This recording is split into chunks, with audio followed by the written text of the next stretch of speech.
Hello Brain Sporters and welcome to today's special edition of our speaker series. We've got Jenny Cusack here, who I'm really excited to talk with today. My name is Colette Hemmings and as always I'm the host of Brain Sports and Brain Sports TV. So big welcome, Jenny. Thank you. You can see we're out in gorgeous nature. We're at Shampoo State Park, one of my favourite places in the world. So today I'm going to talk to Jenny about her connection with the world of sports and just ask her some questions. So let's begin. So maybe Jenny, you can start with telling us a bit about who you are and your connection with sports. Yes. So I'm Jenny, and when I was about 4 years old, I started playing soccer. Just classic orange slices at halftime, running around, playing soccer, and then played competitive soccer until I was about 18 years old. And so traveled around a lot playing tournaments. Would usually go with my dad and played a lot. And I'm from Delaware, so did a lot of state tournaments, regional tournaments, and then traveling around the country to play soccer. And I also played basketball growing up from fifth grade to about senior year in high school as well. So soccer was my main sport, but I always enjoyed basketball. I did golf and cross country. Oh, wow. Yes, I did a little bit of everything. And really was a highly competitive athlete.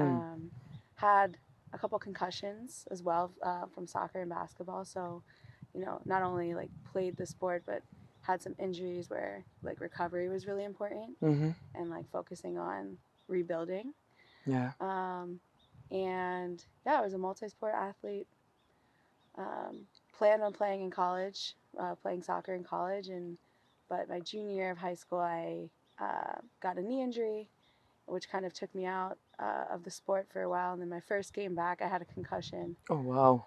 So all in all. I decided I was like, I don't know if soccer, playing like Division I soccer, is the move for me anymore. But I ended up going to college and playing just club soccer, and I absolutely love playing club And there soccer. wasn't as many kind of restrictions around it. Exactly. So when did you start? I think you said you were 4 when you started. Yes. So how was that? Do you even remember kind of?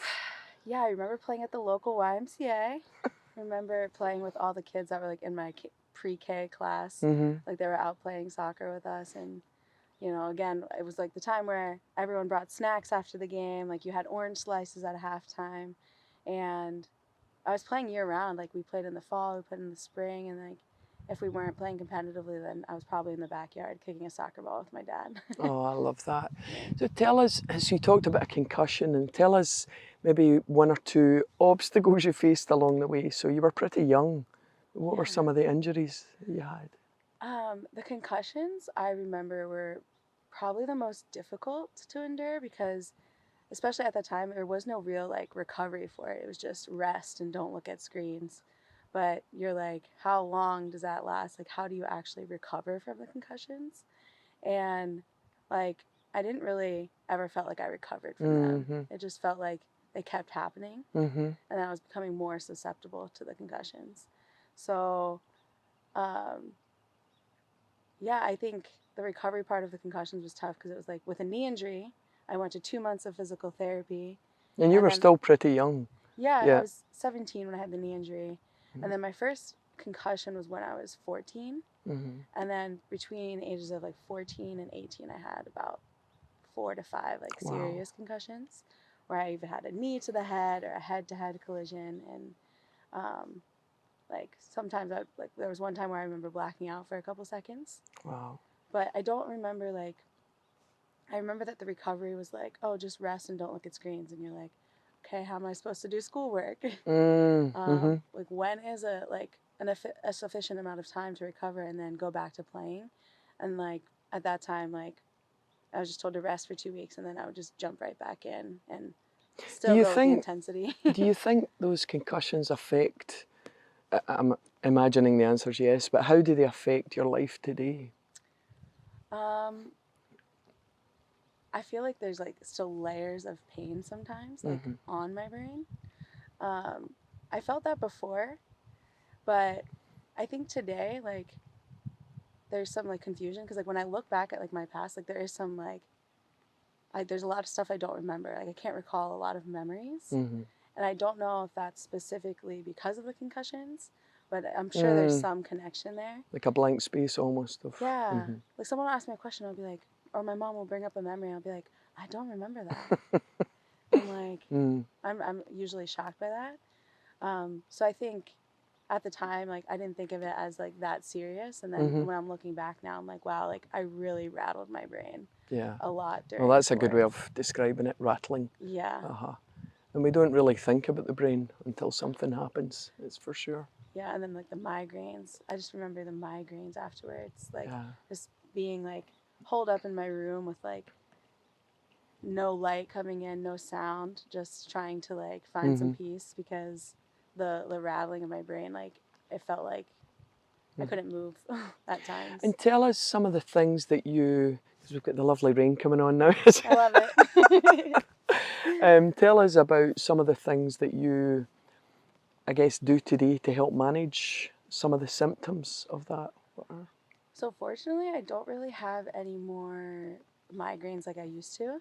If I get headaches, I'll do some tapping. Right. Just tapping on the brain really helps, kind of like, and breathing out, like long breaths out as I'm tapping really helps. So like focusing here, and just long breaths out help kind of bring me back into my body a bit more. And then I've really enjoyed doing like core strengthening too recently. Yeah. So if I feel like I have too much going on up here, like I'll immediately like go into monkey posture or, you know, do a couple crunches just to bring the energy back to my core rather than And monkey posture, we can share that another time, but it's a bit too wet and rainy here to show that right now. But yeah. So what do you, so you're still connected with a lot of people in the world of sports today, and your family are in sports. Tell us a bit about your idea of what's going well in the world of sports today. I feel like the spirit of sports, like the spirit of competition, has always been something I've been passionate about. And you see that still in sports today with like European football or you know, American football and just sports in general, like just how people gather to support the competition. Like even like there's winning and there's there's a lot of rain. There's winning and there's losing. We are going to keep going. Exactly. But like in the spirit of competition, like I don't know, you just see people, like you see humans just excel in ways that you're like you don't think it possible, and it's like so beautiful, like seeing like how much work goes into something and then people perform at like the highest level. Is just no matter what. And it's like me watching sports, like I don't really, there's not one team here or there that I like, but just being able to watch a sport and like watch like beautiful competition, Love that. It's always been super fun. And then kind of going back to like teamwork, like being part of a team was always something I've been passionate about. Like soccer and basketball, I remember just like if you're going through it with a group. Yeah. And it felt very like there's so much camaraderie, and I think being able to like rely and look at the person next to you and be like, okay, this sucks, or all right, like we can do this. I love that. Like that sort of like that sort of spirit is like something that always like stays with me, like the collaboration and like the coming together to like compete and achieve and to thrive together. Now, you mentioned when you were playing more serious sports that you were in event situations where there was like a lot of people there. So is that the kind of camaraderie that you're talking about? Is that, I guess my question would be, is that something you'd like to see more of in sports for young people? Yeah. Because when I was listening to you talking about that experience and there was like 30, 40, 50,000 athletes, it's that feeling of being part of kind of something. So do you think that's in a healthy state in sports today? I mean, there are many opportunities, post-COVID, of course, but are there many opportunities where you think that still happens today, aside from the big events like Olympics? And I feel like you don't see that as much these days. Yeah. I don't know if it's because of COVID in particular, or maybe I'm just out of the loop, but like coming together for like tournaments, I remember like there'd be like thousands of like female soccer players just walking around and be like, we'd all have our little backpacks with like our soccer balls, and like there was just a natural like spirit of like being in the community of other athletes that were competing the way you were. But I'm not sure like what that looks like today. Like, Yeah. like especially like Doesn't seem like there's as much of that, to be honest, apart from the big, and even like the Olympics and whatnot are kind of virtual nowadays, but I think there's definitely opportunity. So tell me, because it is kind of torrential rain now, and we'll keep this brief, tell me what you would say to, because I do want to talk at some point in more detail about your Special Olympics experience. Maybe we could just talk about that first. Yeah. The Special Olympics, because you did a lot of stuff there. Yeah. So when I was 8, I have a sister that has an intellectual disability. So as a family, when I turned 8, I think she turned 9, we joined Special Olympics, and we did bowling, basketball, soccer, and swimming year round.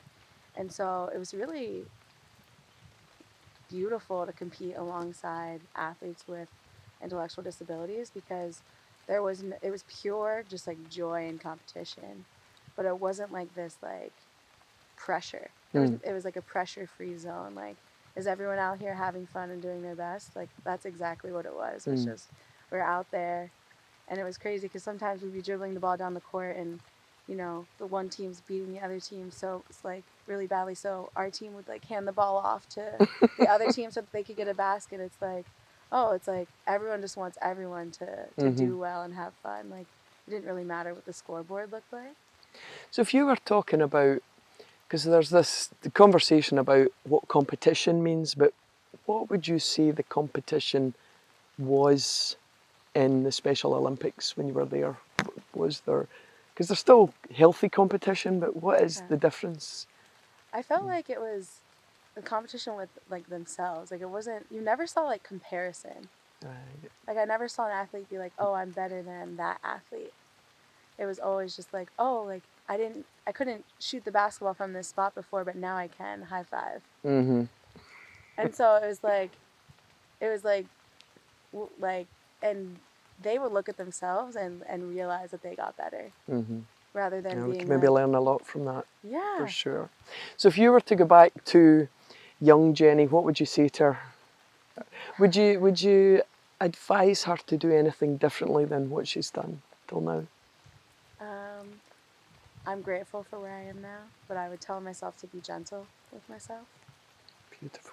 Be gentle with my body, because like if I'm more gentle with myself, you're more gentle with the way that you move through the world. And so I think I was really hard on my body. Yeah. Put a lot of pressure on myself. So young Jenny, be gentle. And on that note, we are going to finish, because it is literally like, even for the Scottish person here, it's just crazy now. So I want to say a huge thank you to Jenny, and that was great conversation. We'll maybe do a longer session another time, but huge thank you from Shampoo Park.